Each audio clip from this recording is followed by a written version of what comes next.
Welcome back, everybody. I hope you've all made new friends, all sat somewhere different with someone you didn't know earlier. So hopefully that's what's happening. I can't quite see because the lights are too bright, so I'll just assume you're all networking beautifully with each other.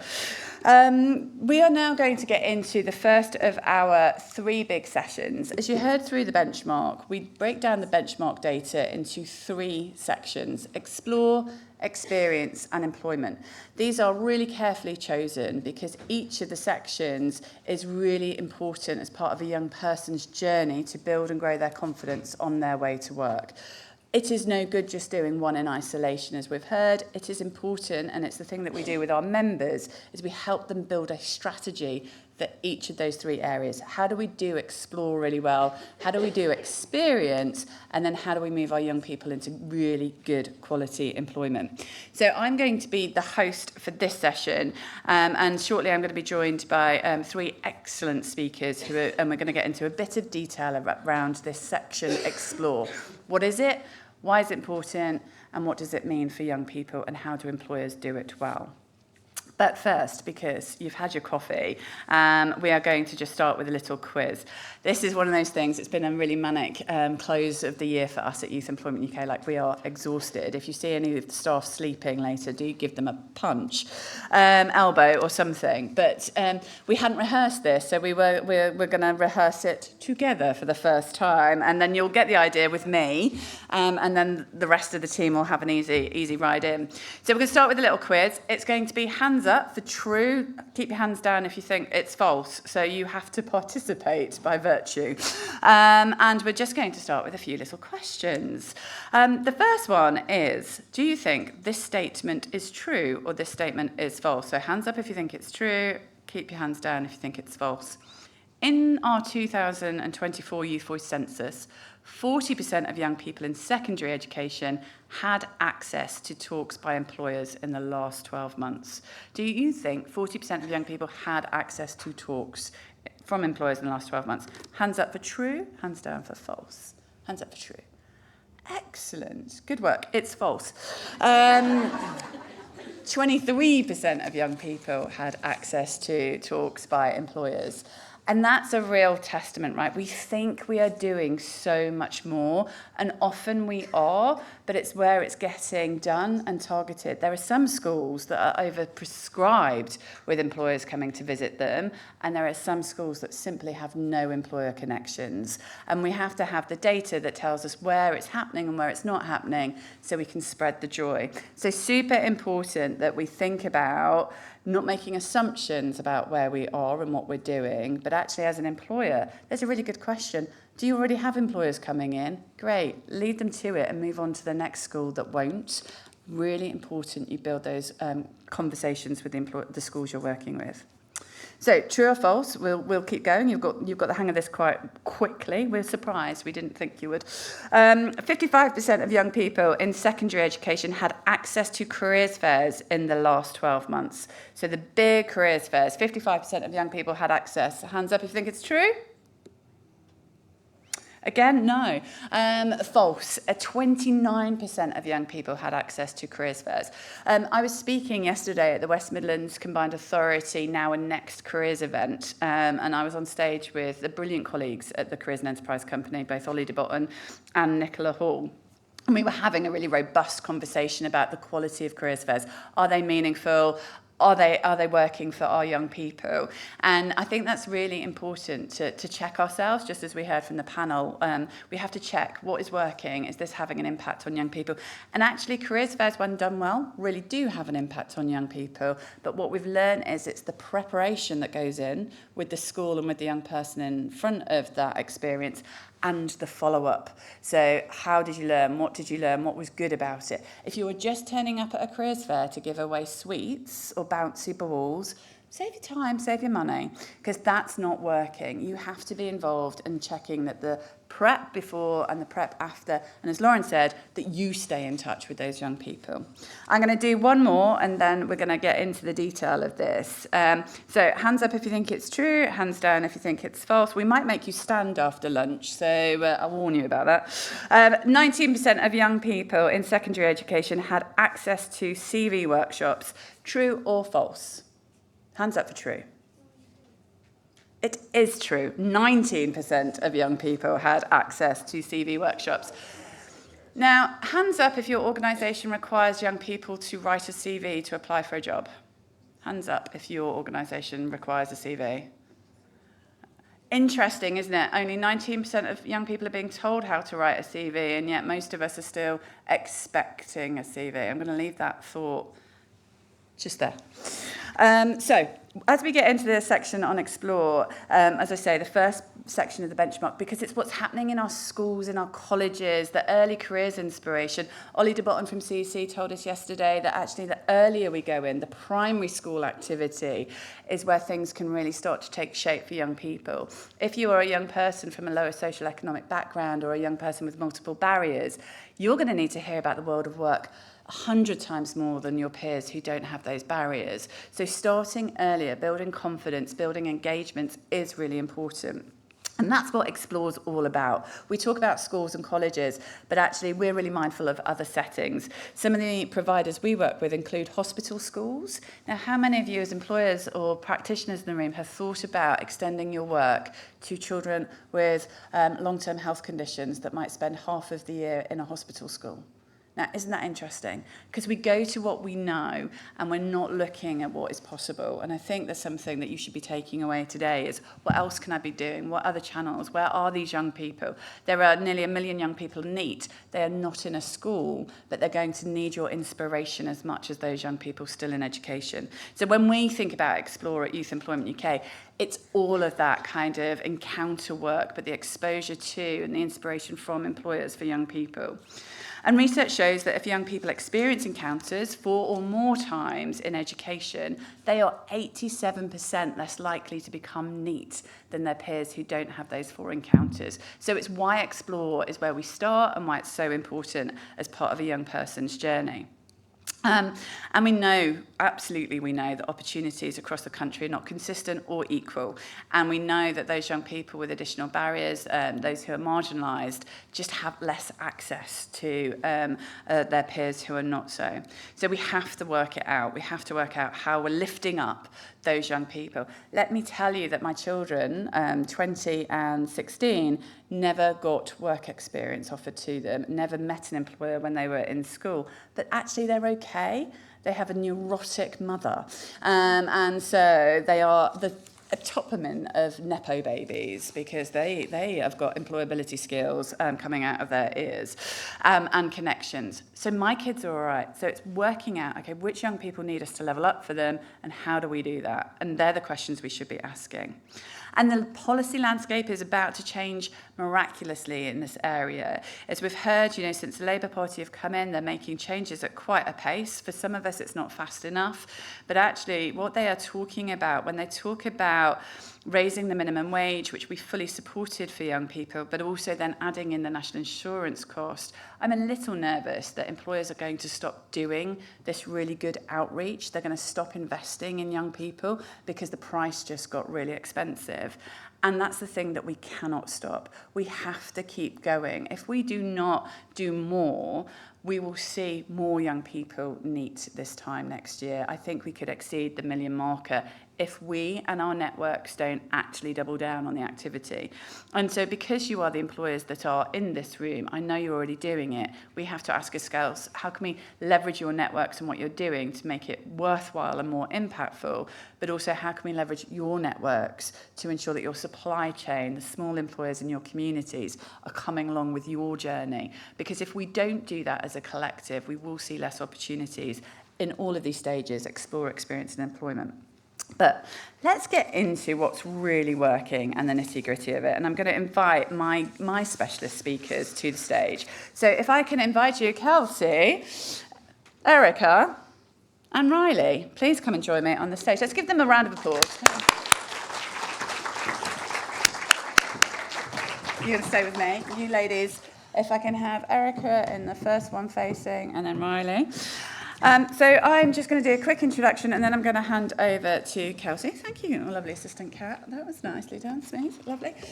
So Erica is the Head of Strategic Business Partnerships at the Careers and Enterprise Company. We have met Riley today. Riley is now in the hot seat as a young person. So each of our panellists is going to be a young person sharing their experiences. So she'll no longer be script reading, so we'll be careful on the questions. We are going to be using Slido and there's ways to ask questions. So also at the end of the session, Laura, would you like to put your hand up? There's Laura. There's Ellie. They've got roaming mics, so we're going to get into a bit of an audience participation after the initial panel discussion. So they'll come around with mics and we're going to have a Slido. Now, Riley is here in her technical hat as someone that works for the British Institute of Cleaning Services, sexy industry as it is, as you're going to hear about it. But we first met when you were just a mere youth ambassador trying to do good things for your sector. So I am so proud of all that you are and all that you have become, and I'm really delighted that you are here as an employer today, championing Explore. So over to you. Thank you very much. Thank you.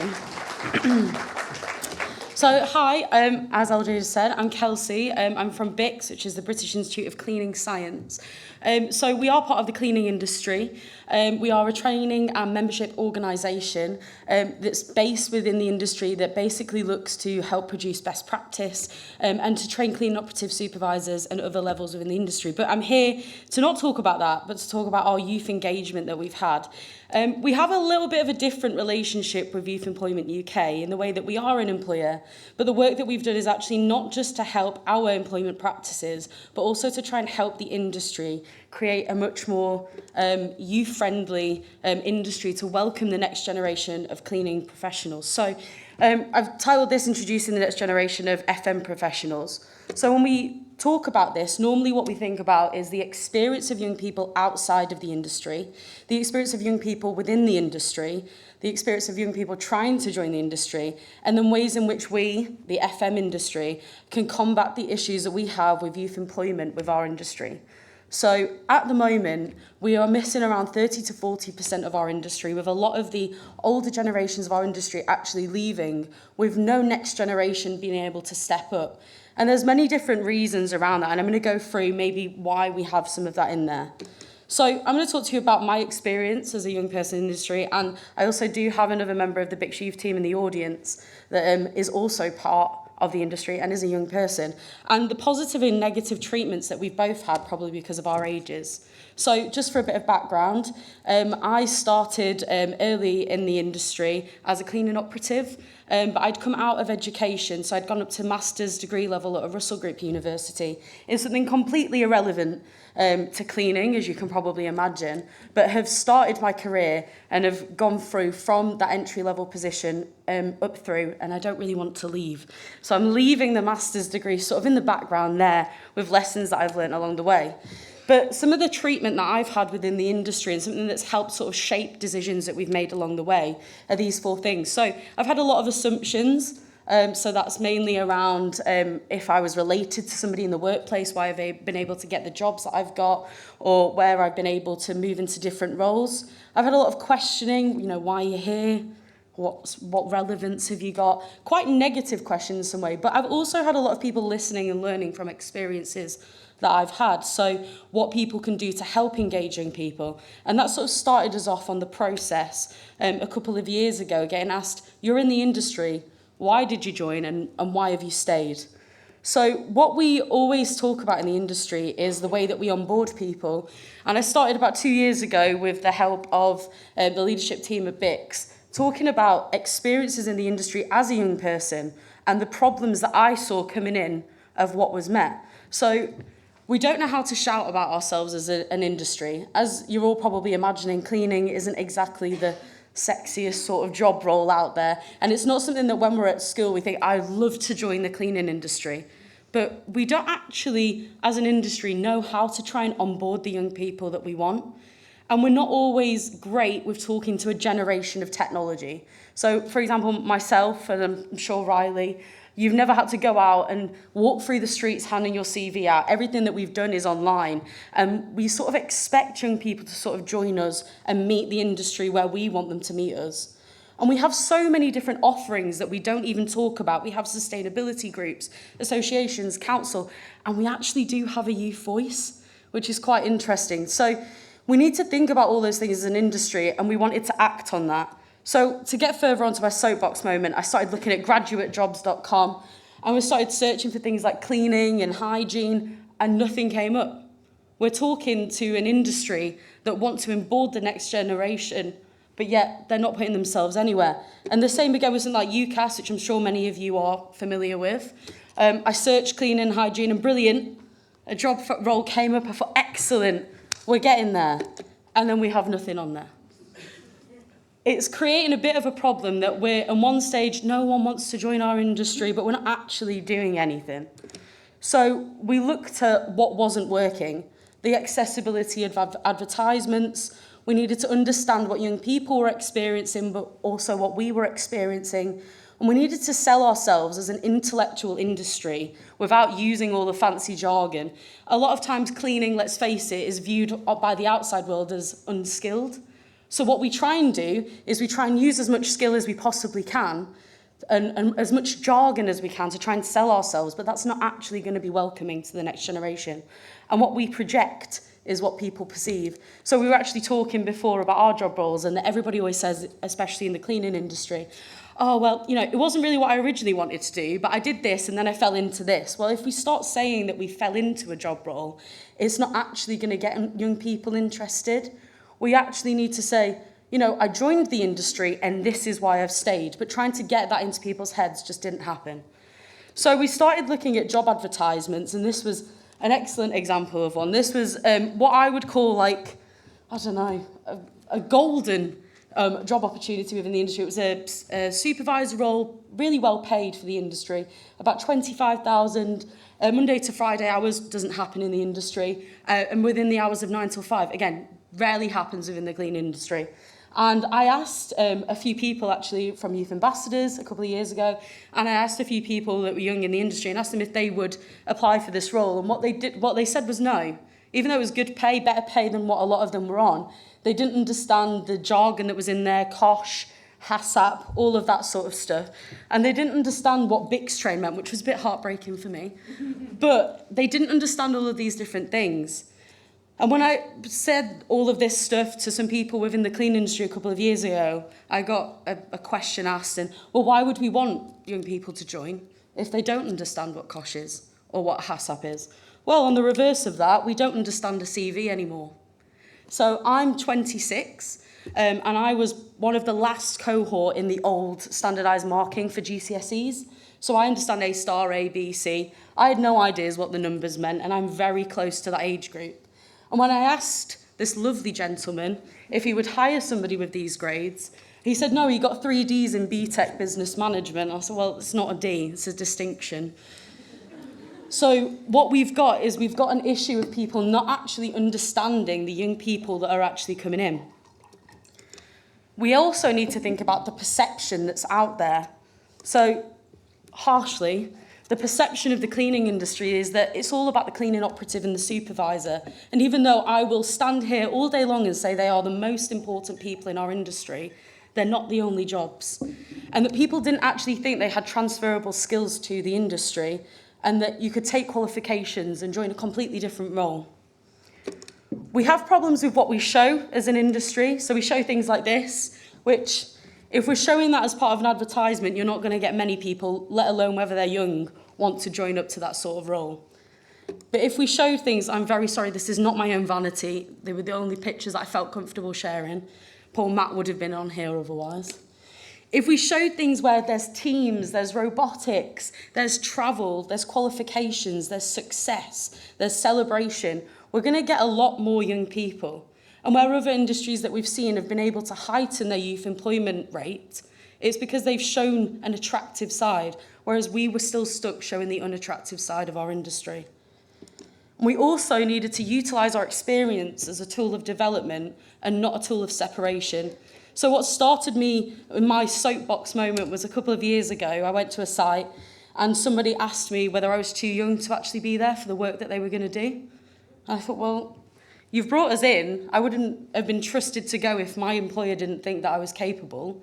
So if that's the treatment that we're giving someone already in the industry, what are we actually doing to the people that we want to welcome in?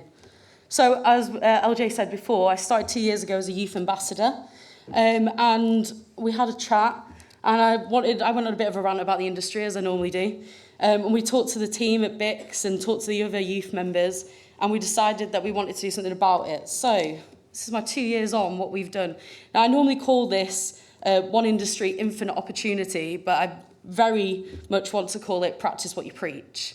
So we use the Youth Voice Census results we have done for the past 2 years, and they've been invaluable in the way that we've sort of approached youth employment and the way to shout about what we need to change as an industry. So you're going to see some old data, but it goes along with the nice story that we've got. So young people said a couple of years ago, and it's probably still relevant now, that parents and guardians were actually the highest, it was the highest percentage that people go to talk about the employment that they want in the future, the careers options, and also their teachers. So we thought, brilliant, okay, let's do something about that then. So we started going to teacher conferences, we started going to parents' conferences, we started with Youth Employment UK, talking on Results Day, to young people about how actually maybe don't just pick a career that you want, think about what you want out of a career. I would never have thought that my career in cleaning would have given me travel, the ability to teach, the ability to get up on a Monday morning and actually want to go to work. And what I was told when I was at school was that you should be a teacher. That's what you should do. We didn't talk about the other opportunities that were out there. So we started doing that. Then we met a bit of a problem with the cleaning professionals. So the cleaning professionals said to me, it's okay reaching out to 18-year-olds, but why aren't you going any younger? Not every opinion is going to be based off your opinion. Not everybody is a university leaver. And a lot of the youth team that we have at BICS are actually university leavers, so we need to think outside of that. And because BICS is an educational body, we need to think about education outside of BICS and how people can actually get into the industry. So we listened and we answered. So we started going to things like T-level events, apprenticeship events, actually learning what the availability was out there of other young people coming in. And there's some lovely pictures of young children on there, and I can tell you after spending 5 hours teaching 55-year-olds how to wash their hands, that it was valuable, but I won't be doing it again anytime in the future. We also taught over 100 people in years 5 to 6, all about the different career options, things like assurance part of cleaning, inspections, and they all had their lovely little certificates. And the way that I knew it had worked after was that 5 of them actually went over to the cleaning operative, that was there and actually said hello, which was really nice because that would have been an unseen person to them beforehand. And we also have had quite a few TV appearances, radio appearances, where we're able to bang on about welcoming the next generation and becoming a known option for young people. We then, as it's been mentioned earlier, looked at the barriers that young people face when applying for work. So we see that a lot of it is anxiety, obviously there's travel and things like that, but we wanted to focus on the mental health support side. And actually as an industry, we do a lot to help with mental health support. So again, with Youth Employment UK, we came to the APPG for the Youth Employment Report, which is all about mental health within the workplace. There was youth voice forums that we took part of. We also at BICS ourselves gained many mental health first aiders, and in the industry there's a massive pour into that as well. Then we wanted to look more around being more inclusive, so thinking about neurodiversity and the ways that we can welcome young people that are neurodiverse into the industry. You know, the industry offers a lot of different opportunities that actually might be more beneficial to someone that's neurodiverse. We can offer flexibility, but we can also offer roles that will be the same day in, day out, with support that is there, spanning all different sectors within the industry. So we saw this in the census report, and we listened and we answered. So we did career guidance reversed. We also at BICS created we changed our qualifications so they became neurodiverse friendly, even things like presentation backgrounds and stuff like that. Small changes with a massive impact. There was a lot of talk around apprenticeships this morning, and that's been something that we've seen a lot. And for those of you that aren't invested in the education future of the cleaning industry, might not know that for years there has been a big battle by the cleaning industry to try and create an apprenticeship that actually allows people to come in. We are seen as an unskilled workforce, but so that battle's been a big thing. But Last year, I think in January, if I'm right, or this year in January, the BCC, which is the British Cleaning Council, was thrilled to announce that we actually managed to get a level 2 clean and hygiene operative apprenticeship through. So, the last part of this, which I guess is why I'm here, is then we looked at how people were looking for jobs. So, like I said before, I've never had to run around a street handing out my CVs. I've always looked on Indeed or whatever else. And we wanted a way for the industry to become not only an option, but a known option for young people. So if I'm at school and I want to be a teacher, there is a set path of how I become a teacher. And we haven't got that in the industry. We want people to join, but they have no idea how they get to those higher levels. So we spoke to Youth Employment UK, we worked together and we listened and we answered. So in December last year, we launched the Cleaning Industry Careers Guide, which I like to call the one-stop job shop. So this was finally written by cleaning professionals about our industry, but in a more youth-friendly way. So taking advice and the expertise from Youth Employment UK and taking our own knowledge and creating a space where young people could actually see a pathway through. Now, the big thing about this, as I said before, was that we wanted to talk about infinite opportunity. So that doesn't just mean young people coming in and thinking about cleaning operative role or a supervisor role. Brilliant. If they want to do that, brilliant. But what they needed to understand was that there were more career opportunities out there. So there's over, I think it's 30 roles, all different roles within the industry. So it's not just clean operative and supervisor, it's all different jobs, audit compliance, digital projects, all of that sort of stuff that actually makes up the industry that young people can transfer their skills from. Each of the careers guides actually has a full guide through, and Matt, our lovely Matt, who is in the audience, is up on the screen, where we had people for every single careers guide, a young person under the age of 30 that actually spoke about the job that they had. So these were real people in the industry. Because what we found along the way was actually young people are more likely to listen to young people. They feel like they can have a bit more of a chat. It's a more realistic thing than someone selling them, you're going to have this job, you're going to have this job in 10 years. They want to hear what's happened 2 years in and where can I be in 2 years. We had frequently asked questions, all about the clean industry, and again, more young people on there talking about these things. We had real life stories, things that were going on in the industry. And we even followed people that had been in the industry for like 40 years to show the different choices they'd made. In order to then update their CVs, we also had access to free courses where they could help build their CVs up. So if they did want to apply for a job in the industry, they could have accredited courses on their CV. And then we also had different jobs, like where they could find them elsewhere. And we've been working tirelessly with Youth Employment UK to get some youth-friendly employers on there from the cleaning industry. And I'm just going to end on what I always say. Experience isn't what happens to you, it's what you do with what happens to you. And that's what we found. We've been able to utilise the experience of the people in the industry, their knowledge around the jobs, the careers decisions that they made all the way through, but also take experience from young people and be able to create a cleaning page and a movement, this one industry, infinite opportunity, to actually try and welcome the next generation in. And it's been working, so it's all good.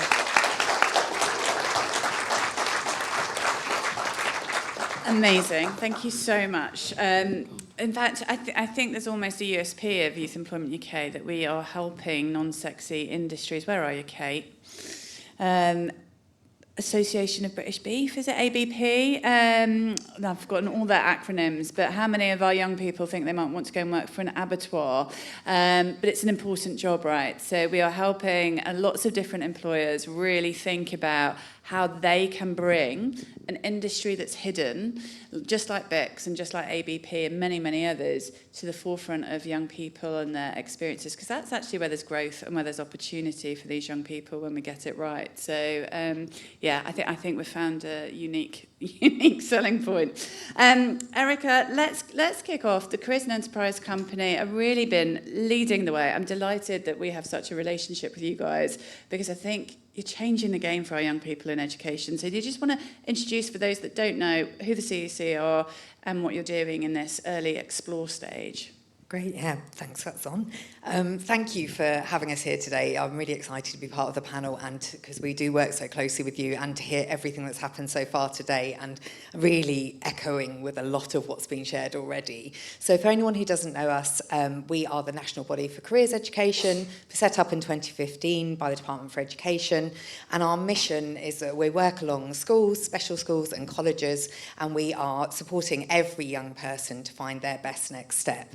Now, it's really important that we break down that statement because we are really thinking about every young person. So we need to make sure when we're talking about lots of what we've been talking about today, that each and every young person has that possibility to find that next step for them and that no young person is left behind. And then that we have to really recognise, and I think sort of hearing about the different industries just mentioned just now, that those next steps are going to be different for each young person. And we're not promoting a particular step, but we're making sure that they have all of the information they need, the guidance, the support and help for where they are at that moment for them to make a really successful and sustained transition into the workplace. And that could be in any of those different sectors and hopefully connected into their local economy where they are and to have a really successful and sustained transition. So one of the ways that we do that nationally is, and we work in England, is that we work in a place-based manner. So we work with what we call careers hubs. We have 44 of those across England, and that's where we work with the local economic partners. So it might be the combined authority or the local authority, and we work with them, and what they do in their careers hub is they're really the experts there in their local communities, and they are going to support locally with all of the schools and colleges and special schools locally to make sure that they can have that quality careers provision for their local young people in that place. And they do this by providing both support and challenge in that locality and really supporting each of those schools and colleges to make progressions. And then at a national level, what we do is we train careers leaders. So they're those leaders in those schools, special schools and colleges. We make sure that they have all the information, training and guidance so that they can have really good provision for those young people. And then we also provide at a national level quality assurance, impact data for schools, colleges and young people and employers. And I guess to your point sort of there, I guess what we're doing as a national body is we're really creating that system level interventions, and that's what we're really there to support with. And that's providing those frameworks and providing that challenge and providing some of that data so that things can really happen at that local level through our careers hubs. And great stuff. And let's just talk about the work that you're doing in schools with employers and particularly like touch upon the standards and what you're trying to cultivate there, because we both know that these encounters in our schools is the thing that's making the difference. That links to the Gatsby benchmark. So do you want to close the loop on Gatsby and the standards and your work with employers? Sure. So when we talk about, I guess, at that national system level, there's sort of three things we look at. There'd be the first is for those schools and colleges and special schools, they'll be working against the Gatsby benchmarks. And so that's really that excellence in careers provision. And as a national body, we provide them with something called Compass, and they can measure themselves against those Gatsby benchmarks. So we get that data and the school gets that data. And when you were talking about which young people are missing out, which schools and colleges have already got great provision from employers in the room, that's a way that we can tell what's happening. So that data set helps us at a national level look at where gaps are, but at a local level, your local careers hub team will know who's getting the provision and who isn't. Then when we look at young people, we have something called our Future Skills Questionnaire. That's been going, now that's really for the careers leader in the school to really make great judgments for their young people about what they need as they go through each of those key transition points. So young people feeding back. We're now only been running that a few years, but we've got nearly 250,000 young people who've reported against that now. And that's really giving us some data at a national level of what kind of support young people need. But most importantly, at that school level, and a leader in their school can say, I know this young people needs this for the next experience. And then for you as employers in the room, you can then think, well, actually, when they're asking for that experience that you're offering, the young person's getting the right one to help them make sense of the next experience. And it's really important that the data's there to have the best impact for those young people and for you as employers to make sure that you're having the impact you're trying to get out of that. And then the third set of data that we have is our employer standards for careers education. And you're talking about kind of, it's fantastic to see your results from your benchmark. So we're really looking at that pre-19 space. So we're looking at when young people are in education and they're moving through. And we're supporting employers to think about how can you have the most impact when you're offering some of these encounters. And I guess the key kind of headline is outreach works. And when it's done in a sustained way, we're starting to see that employers that are reporting against these standards, they're showing a reduction in recruitment costs. So when they're answering this, they're really seeing that that's happening. And if they're doing it for a sustained amount of time and they're showing that they're doing that of high quality, they're getting more applications into those earn and learn positions. So, when you're trying to attract young people into a particular industry, actually, if you're in school early and you're doing that in a really high quality way, then you find that pipeline is coming through. Yeah, absolutely. I think there's a marketing stat that said that we need to see something 6 times as a consumer before we might buy it. Now, when you're thinking about the work that you're doing with the primary school children, you need to go meet, I'm sorry, I know 5-year-olds are a nightmare, but you need to go meet those 5-year-olds when they're 7, when they're 9. You need to make sure that that's consistent with that same cohort so that all the way through they're getting those kind of 6 times encounters ready then to make informed choices later on. So going in and doing it once, as we've said, and we'll probably say many more times today, one-off activity is not going to cut it. It is the consistency, right? That's what we're saying. And Riley, let's just pick up on your experiences. The reason we handpicked you for this section is because you experienced careers education in 2 different settings. So just explain to the audience about your education journey and kind of what worked in either of those settings. Yes, so I was in a mainstream school from year 7 to year 9, where I really, really struggled to engage.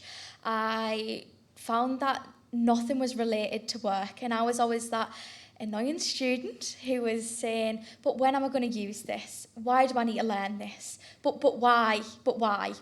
And it was constant challenge, and I just really struggled to engage because I couldn't bridge the gap between the education and employment. And I found myself on a path quite close to exclusion from school until I found a UTC in year 10, and I moved to a technical college, for who don't know what a UTC is, and they have different specialties. So mine was all around construction and engineering. And through that experience, it was a totally different environment. Everything that we did was related to the key skills that I needed for employment, but then also kind of applied knowledge as well, which I found really, really useful. And within that, I managed to do 13 work experience programs, which was incredible because I know a lot of my friends from mainstream school got none. So to be able to have 13 work experience programs was incredible. Some were great, some were not so great. And I think through that, I managed to discover what I didn't like and what I did like. And I'd managed to kind of rule out careers, but then also rule in careers, which I think is really important to allow students to do that. Because I always say that a bad experience is just as good as a good experience. So yeah, through that, I managed to develop kind of the core skills and also feel prepared when I was ready to kind of make that informed decision. And through that I did work experience with Wilmot Dixon, and now I'm an apprentice with Wilmot Dixon. I'm in my 3rd year as a construction manager. So I think I would never have imagined myself being in construction, and if it wasn't for that work experience and engaging with Wilmot Dixon and their employees, that I probably wouldn't be where I am today. So yeah. I mean, it's an incredible story, and it's something that Kira will probably no doubt say, because it's my favourite thing that she's ever said, so she says it wherever we go, right, Kira? Is that it's by luck that happened to Riley, right? That actually, by luck, you moved on and found yourself in a technical school that then was absolutely programmed to give the most amount of encounters and bring the world to work to life in that setting. If that hadn't have been the case, where might you have ended up? And we don't want to think about that because you're where you should be, and that's really exciting. But it is too often by luck that young people are finding or not finding their opportunities. And if it's any consolation, Riley, I always was the annoying student that asked why I'm learning something, and here we are, mate. You know, I think yay to the annoying students in the rooms. Kelsey, employers who are starting out in this space, you've been on a 2-year journey, and you're doing a lot now. I guess for some employers that are just really beginning, and the employers in this room are already on their journey, but actually we all know employers that have yet to start. So what's the top tip on building school engagement and building those really meaningful encounters that you would give to people? Okay, I'm going to stretch it to 2 top tips Whatever. that we've learned. Okay, so the first one I would say is utilise the research that's out there. So don't just base it on what you think you know about young people. I mean, I felt like I knew young people until I read the Youth Voice census results, and I was like, what? What is going on? So actually utilise that research that's out there. It's going to make things a lot more meaningful when you do actually go out to do outreach work or go and speak to young people. The second thing I would say is practice what you preach. So I've been very fortunate at BICS that we've been allowed to lead it ourselves. The youth have led the youth engagement part of things. So it's not only showing other young people out there that, hey, this is actually a youth-friendly place that I want to work or an industry that I want to join, but it allows a completely different sort of relationship to form. Like I said before, the amount of people we get up. I was at a careers fair a couple of years ago. It was actually in Coventry, and I thought, here we go. You know, the RAF are here, BAE are here, they're all giving out the fancy chocolate and the pens, and they've got VR experiences. And I was thinking, no one's going to come and speak to me. But the one thing that we had different was that we had a young person actually on the stand that they could come over and say, how much am I realistically going to earn? How much am I, where am I going to be able to get these jobs? Is there anything good about it?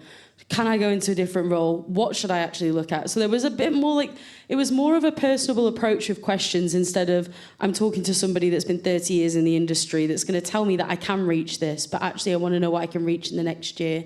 So utilise the reports that we have everywhere, all of the research that we have, but actually practice. If you're talking about how you want youth, utilise the youth voice that you have.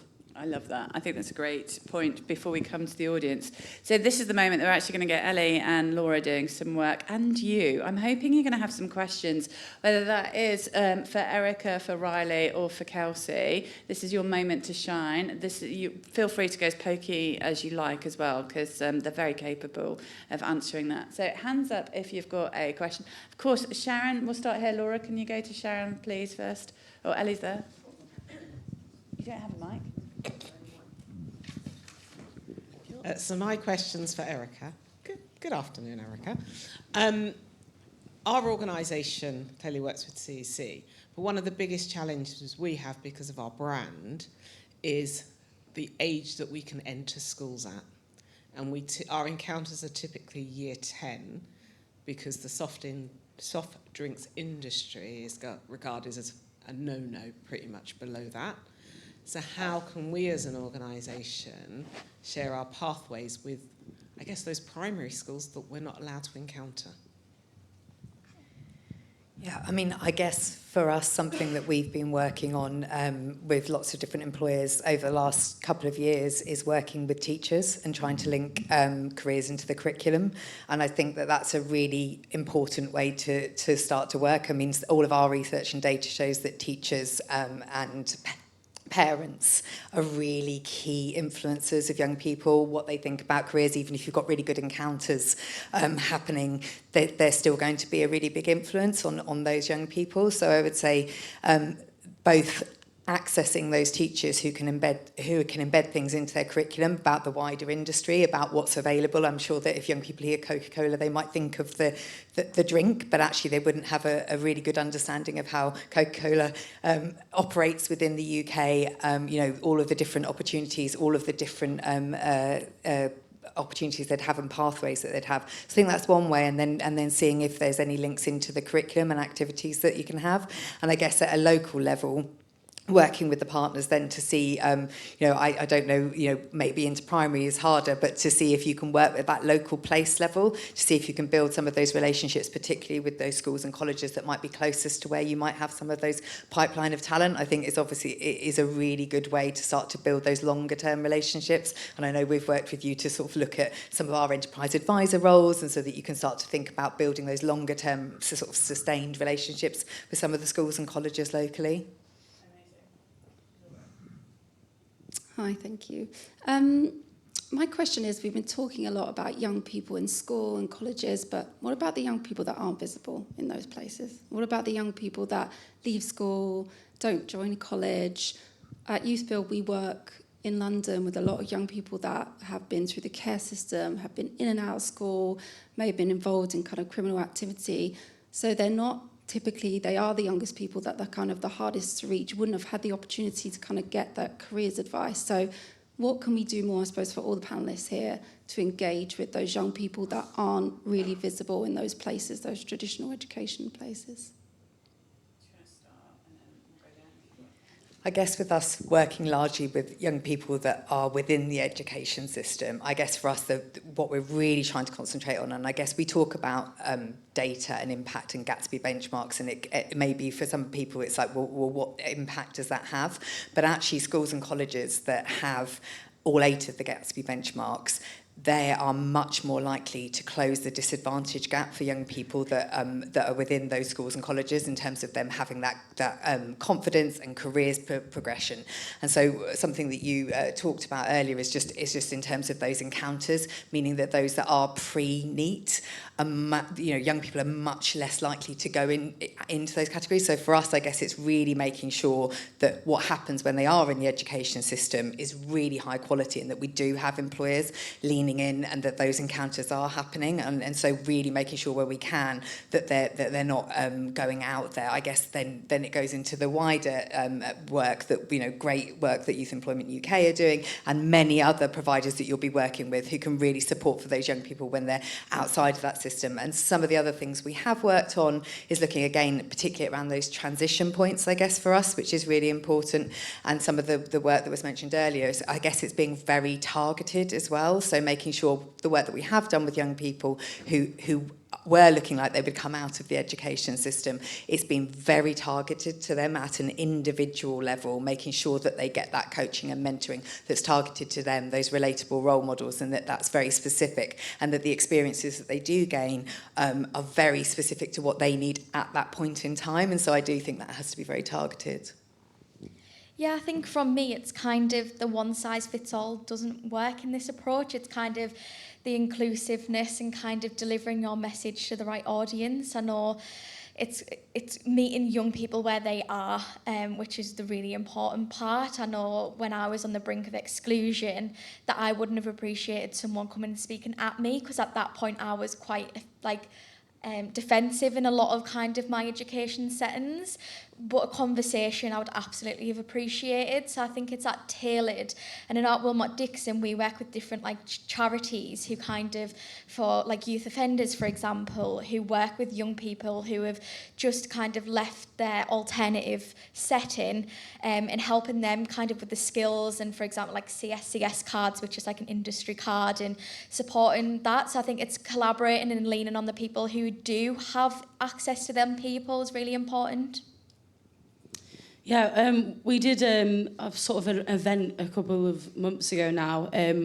I did it on behalf of a contractor within the industry who had reached out to a charity, and a charity had sort of reached out to them. It was one of those where you sort of meet in the middle. And they ran it really well. And I will say it's probably the most beneficial sort of outreach that I've been able to be a part of. So what they did is they took all education out of it. We didn't even talk about it. What we talked about was soft skills instead.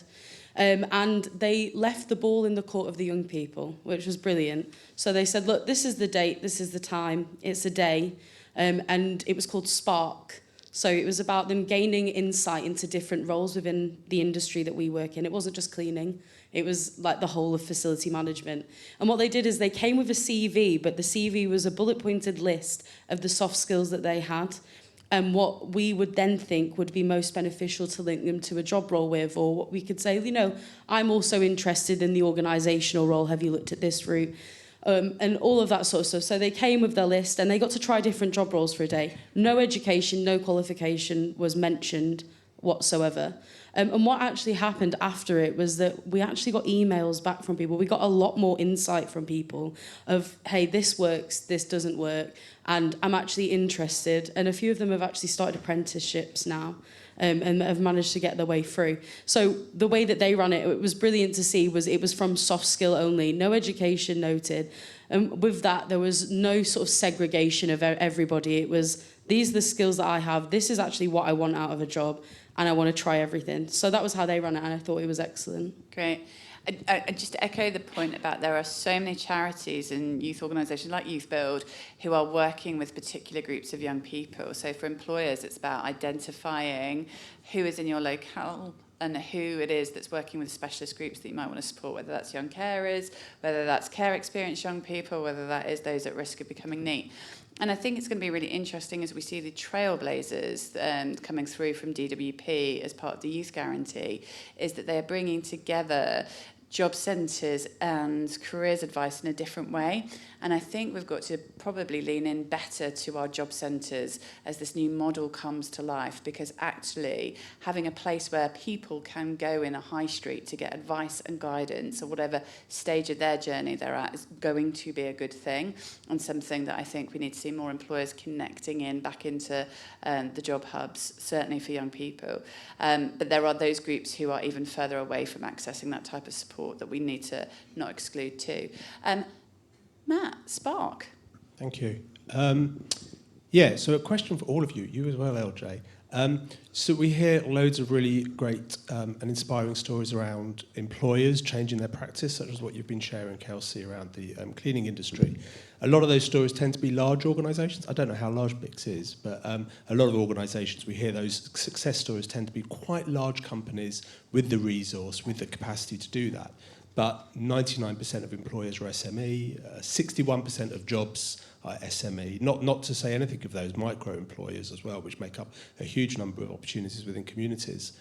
What do we need to be doing better or differently to help make it a priority for those smaller employers and make it easier for them, frankly, to engage?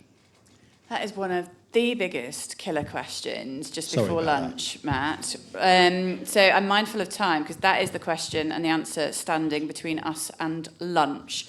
So has anyone got a pithy response before I try and wrap that up? I'm happy to take that. We were looking at that consistently at Careers and Enterprise Company. So I guess, make it really easy. So like, how can they engage in the system really easily? So how can they work with their careers hub or with their locality to be directed to the right place? I think with our standards, we have 2 routes, and we do work with SMEs. So again, it's kind of making sure that they understand that best practice, giving those resources, making it easily accessible. I think some of it's also about perception, and it's supporting an SME to understand how much time does it take. I don't have to always offer a week's placement, or actually am I better to offer an apprenticeship because that's what I need right now, or is it better for me to offer something earlier because I'm wanting to build a pipeline? Why am I engaging? So again, just that support and help and making it as simple as possible. I have seen some affected change. So where we have worked with the standards, we have seen SMEs that have been doing a lot. So in that kind of under 49 employees who've been doing a lot for a while, who've had the chance to reflect and go, I haven't even thought about reaching out to alternative provision or SEND schools, and this has made me reflect, and now I'm going to go and find a way to do that. So I do think there is the potential as well for us to sort of share that information and then the guidance and support, but it isn't easy. And in the current economic landscape with so many requests of business, I think it's probably about making sure it's the most efficient use of their time and that they've got the support that they need. Yeah, I think that's right. I think we have to demonstrate the return on investment and the urgency of the need to develop the skills for the future. You know, this economy is going to rely on us building up the skills for young people. Been at a lot of conferences this last week. In fact, Lauren's become an expert on AI. So we're not talking about it in my session because Lauren's got it, right? Yeah. But actually, our young people are really going to be ahead of that game. And so helping those small businesses understand where that talent can help drive productivity is something that we've really got to do. I think there is a real message for me. It is the silver bullet that's never been resolved, right? A bit like youth unemployment. How do we tackle youth unemployment? How do we get SMEs to engage in this agenda? They are the biggest questions. I think there is probably just a point about our leadership. I look at all of us in this room as leaders, and what are we doing as individuals to lead the way, whether that's in our own organisations or the communities that we serve, or the people that we are connected to. It'll probably come as no surprise that I'm advocating for small businesses to be involved in supporting young people wherever I am. I'm pretty annoying. My husband is a one-man band electrician. Let me tell you, he does his fair share of encounters and workplace experiences. So that it is possible, but it requires us who are so convinced about the return to keep going with those conversations with our SMEs and micro organisations. And as you say, make it as easy for them as we can.